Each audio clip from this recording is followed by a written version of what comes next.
Stop. If you're buying gold right now, there's a high chance you're not actually buying gold at all. You're buying a story.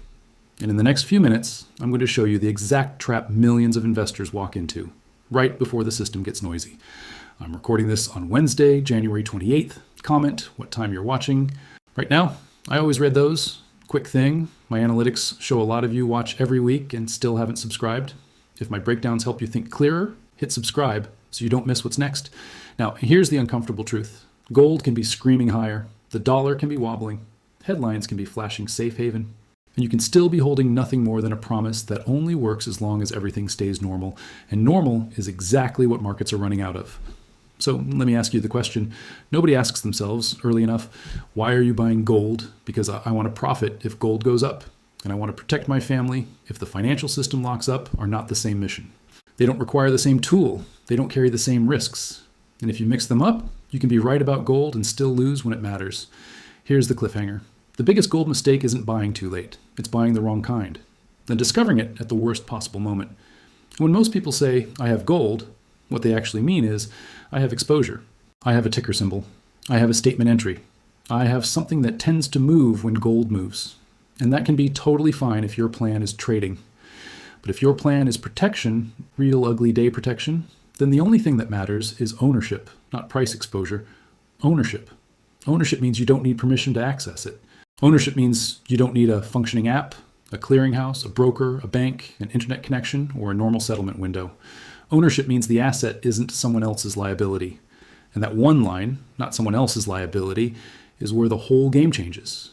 Because the enemy of wealth protection isn't volatility. The enemy is counterparty risk. Counterparty risk is the polite term for your asset, works only if somebody else performs. Somebody else stays solvent. Somebody else follows the rules. Somebody else doesn't freeze, delay, gate, or cash settle you when you need the real thing. And we've already seen the movie. In 2008, people learned that my money is in the bank. Can quickly turn into my money is temporarily unavailable. Withdrawals were limited, credit lines vanished, and the world discovered how fast trust can evaporate. Then came 2020. Markets froze, ETFs broke, gold spiked, but some holders couldn't redeem, couldn't deliver, couldn't access what they thought they owned. Fast forward to today. Central banks are hoarding physical gold, not paper claims, not leverage, bars, vaults, settlement-free assets they control outright. Ask yourself why the smartest institutions on earth are moving quietly while retail investors chase price candles and headlines screaming new highs. Because when stress rises, paper promises stretch, liquidity disappears, spreads widen, rules change overnight, and contracts get rewritten in polite language. This is where most people get blindsided. They think diversification saved them until all assets depend on the same pipes, platforms, and permissions. If your gold lives inside the system, it fails when the system does.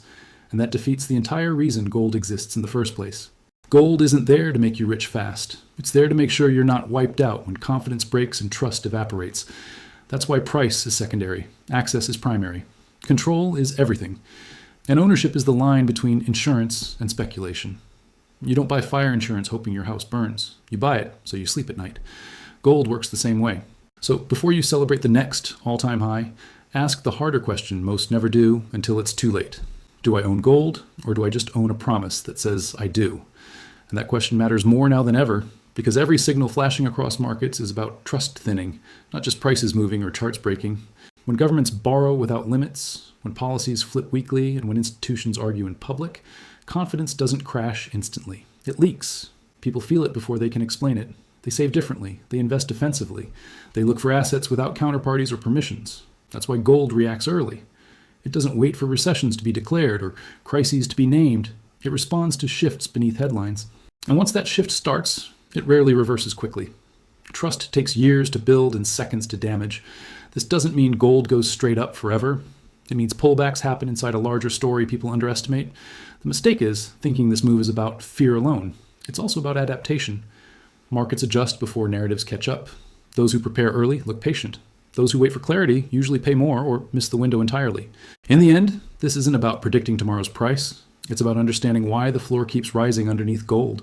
Because when systems wobble, assets without promises don't need explanations. They just get chosen.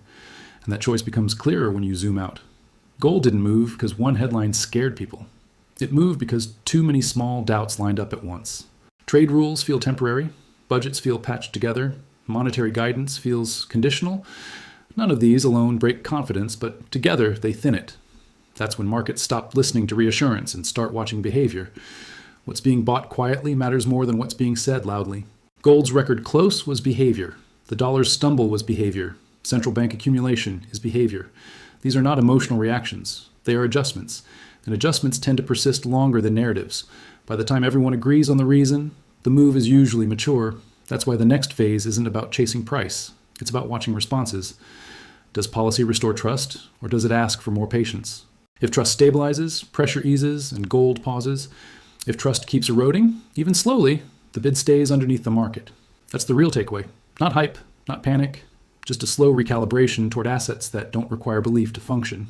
That's the real takeaway. Not hype, not panic, just a slow recalibration toward assets that don't require belief to function. Gold hit a record close because multiple stress lines are pulling on the same fabric. Trade uncertainty, fiscal brinkmanship, and monetary messaging, all tied together by trust. If trust stabilizes, gold consolidates. If trust keeps leaking, gold keeps climbing.